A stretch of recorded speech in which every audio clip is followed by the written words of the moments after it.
All right, welcome to Coffee with Marcus and Mark. And in this show, we are going to talk to you what's happening in the market and how we are trading with. It is Monday. It's Monday morning. Today is Monday, September 22nd. And well, last week the Dow made new lows for the year. The S&P 500 as of Friday is only 1.2% away from the June lows. The VIX, the fear index, jumps to 30. The Euroverse, the dollar is at the lowest level in 20 years.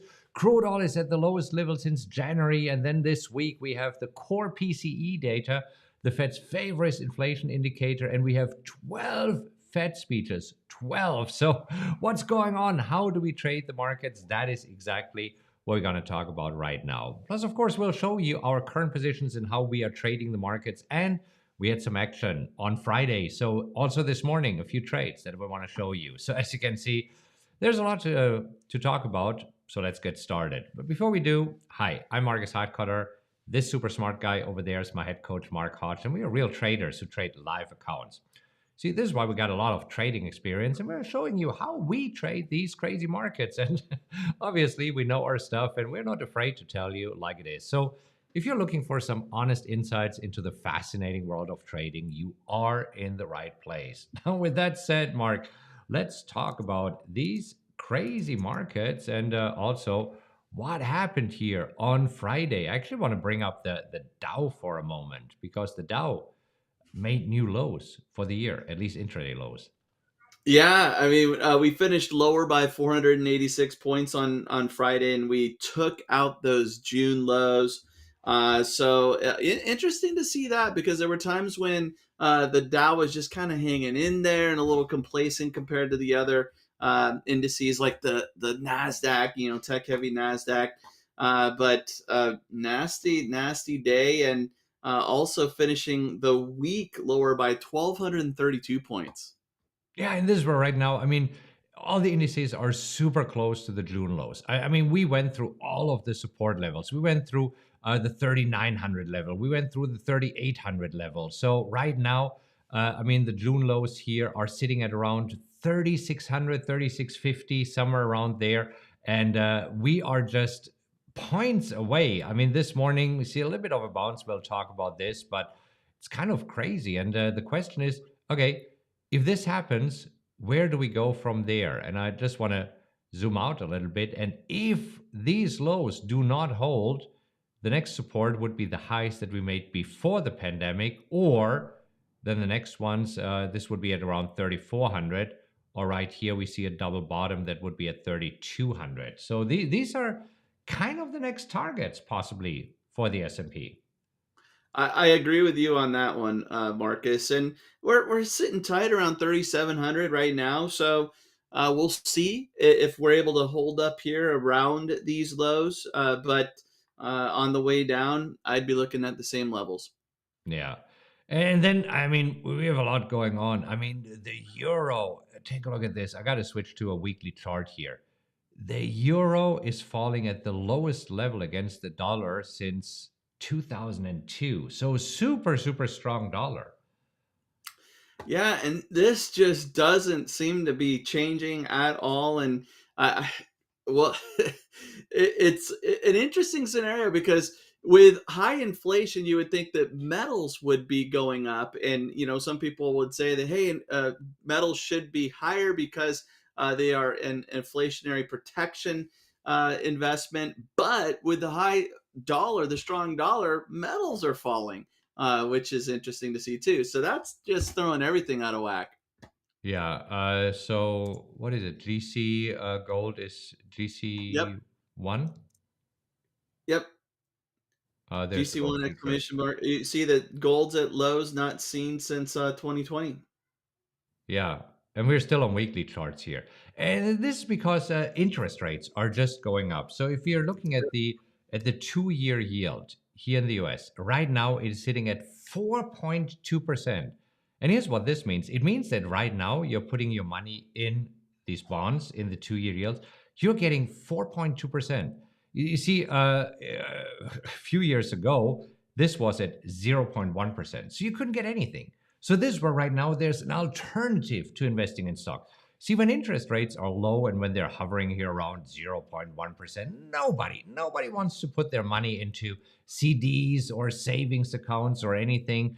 But right now, with interest rates surging, I mean, this is where you can get right now 4.2% kind of risk free. So the question is, why should somebody even invest in the stock market where right now the dividend yield is super low? It's less than 2%. And that's a great question. That's a one more reason to put pressure on stocks because you essentially have that risk free, right? Where there is risk in the market. So there are reasons for the S&P to now tackle those June lows. But decent day today, Marcus. Decent day today. So let's hop over. Let's also take a look at the VIX, the fear index. I mean, this morning it was actually jumping to almost 33. That's a pretty high level here because if when we see in June when we made these lows, we were around 35, and this is where we have been. I mean, during the pandemic, we know that it went completely out of whack. But right now, if you're looking at the fear index, this level around 35 seems to be kind of it with a few peaks above. But that's where we are. This is where we see the most fear, and we are approaching these levels right now. Yeah, and just for clarification, when I say decent day to day, it means we're not panic selling. So, and one thing that was interesting though is that the VIX was higher, even though for a while the S&P was positive, right? And so the fear index tracks S&P 500 premiums, essentially going out 30 days. And so when there's more fear, uncertainty in the market, when traders expect bigger price fluctuations in S&P 500 stocks, the VIX is going to go up. And usually you see the VIX going up when the S&P is down. But today, for a while there, the VIX was hanging up high near highs, and the S&P was positive, although it recently turned negative. Yeah. So we'll take a look at this in a moment, but and then also our trades. But let's take a look at the economic calendar because this week is just packed. It seems that after last week's Fed meeting, every Fed member has something to say. So this morning we heard from FOMC member Collins. We also heard, which was a little bit unannounced, from Fed member Bostic, who is the Atlanta Federal Reserve president. And he says, well, he doesn't expect deep pain, which was at first good for the markets. But then when Fed member Collins was speaking, he basically said, you know what? This inflation stuff, we need to see quite a few months of data that inflation is coming down. So mixed messages again. Mixed messages. And then we have the big one this week, which is where's the core PCE? It's on Friday. Friday. So the core PCE price index is one of the Fed's favorite inflation gauges. And I think until then, we have a lot of volatility this week. Yeah, I would agree. And, core PCE is something to definitely take note. We do have these key inflation data points that the Fed's going to look at before their November Fed meeting. But that's something to keep an eye on. And yeah, volatility, trying to digest last week's move, and traders wondering, are we going to take out the June lows? Are we going to move lower? Or is this a buying opportunity? And so far, jury's out. Right. And you see, we have here one Fed member speaking, another one speaking. Then tomorrow we have Powell speaking. Then here's another Fed member, Bullard is speaking. Then we have Bullard again. Then we have Powell again. Then we have Bauman speaking. Then Bullard again. I mean, Bullard is really active this week. Then we have Mester speaking. Then we have Brainard speaking. Then Bauman, then Williams. I mean, everybody seems to have something to say this week. Yeah, we'll hear their golden nuggets, see if there's anything this market moving. But that's exactly why it could be volatile. Right. And we're already seeing it this morning. So we opened lower, then we pushed higher right now, moving back to below Friday's low. As you said, the S&P just turned negative. The Nasdaq still positive, but also rolling over here right now. So attacking right now the levels that we saw in the open. So I mean, with these markets, Mark, should we even keep trading, or should we just say, you know what, let's call it. Let's just wait until it gets better. I mean, this is where I think it's great for premium collection, right? We just saw with the VIX. The VIX is higher, and the Nasdaq was up 1%. It's pulling back, sure, but there were opportunities to take advantage of this higher volatility. Marcus, we were both looking at selling calls today. Yeah, exactly. Because let's take a look at our positions here and what happened. So let's first actually talk about Visa. So Visa last week, I sold the 182.50. Did you do that as well? Were we both in this? No. Oh, you didn't. Okay, you didn't join me there. And then we closed above 182.50, so I did not get assigned here. This just expired worthless. But SU, I was trading the 29 put, and then on Friday, as we can see, it closed at around 2720 was actually the exact close. So I did get assigned, and now I have Suncor shares where I got assigned at 29. And this is where the question is, oh, okay, this morning we're down, it's down. But then, I mean, for a moment, it looked like I was even able to sell the calls. But I decided to hold off. But let me just show you of what happened here. So Suncor getting assigned at 29. So for the September 30th, we can just see what we find here for the 29. And we see, oh my gosh, we can probably get 15 or 20 cents. So this is 37% annualized. I mean, this is not bad at all. This is not bad at Yeah. all. This morning, 20 cents was possible. We had some mastermind members get 20. Yeah. And this is where I said, I want to hold off. I mean, I just got assigned on Friday. I'm not in a rush right now to sell calls. But I mean, if you're pushing a little bit higher, so here right now, absolutely possible to sell calls and collect some more premium here. I just want to see and wait if you can push here a little bit higher. Now, for you, you were looking at Google actually, because you Yeah. got assigned at a lower price. You got assigned at 104, right? Yep. Okay. And that's where you actually did sell. Did you sell I did. I the did. I 104? sold the 104 for 45 cents. Okay.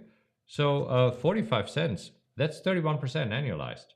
That's not bad at all. So yeah, in I'm a happy market with like that. this, sure, why not, right? Trying to sell calls.